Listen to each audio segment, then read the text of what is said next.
Je pense qu'au-delà de ce qui a été dit sur l'inflation, mais effectivement, il faut regarder quand même le marché de l'emploi. Je pense que faut pas l'oublier, elle a un double mandat, elle a celui de maintenir une stabilité des prix, mais aussi de veiller au plein emploi. Et donc il faut voir ce qui se passe au niveau du marché de l'emploi, création d'emplois, taux de chômage et tensions potentiellement aussi. Et ça peut se dégrader vite de ce point de vue-là ? Mais en fait, c'est tout ce qui a été dit tout à l'heure. En réalité, tourne un peu le non-dit qu'on a ici, c'est le non-dit économique.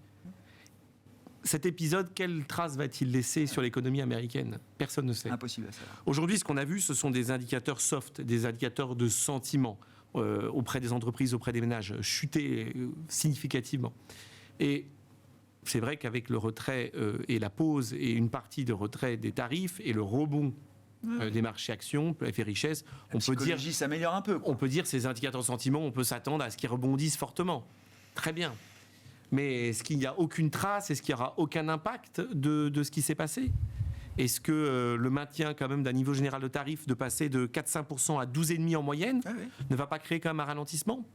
Est-ce que les mesures globales qui ont été mises de lutte contre l'immigration illégale ne va pas créer quand même des tensions sur le marché de l'emploi et des tensions inflationnistes ?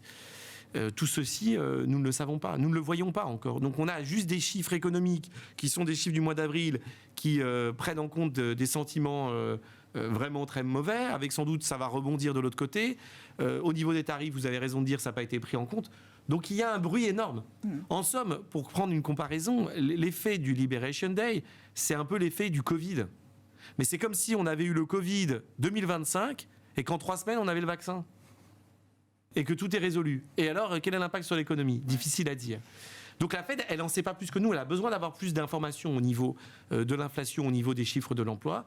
Les nouvelles sur l'inflation sont plutôt satisfaisantes. Ça devrait possiblement ouvrir la voie à des baisses de taux. Mais il faut davantage d'informations sur le marché de l'emploi, davantage d'informations sur l'impact, évidemment, des tarifs sur les anticipations d'inflation pour envisager une première ou une deuxième baisse de taux. Et quelque part, les marchés aussi ont sauvé et ont été très vigilantes sur l'indépendance de la Fed. Il ne faut pas oublier aussi ce moment où Trump a dit qu'il fallait peut-être intervenir, changer le président. Et les marchés n'ont pas du tout aimé. Non. Trump est revenu en arrière. Non. Donc quelque part... Le plus vite il finira son mandat, le mieux ce sera. Et maintenant, il pourra dire ce qu'il veut. Et il pourra dire qu'il devrait baisser. Quelque part, Powell joue son indépendance, sa crédibilité et son bilan.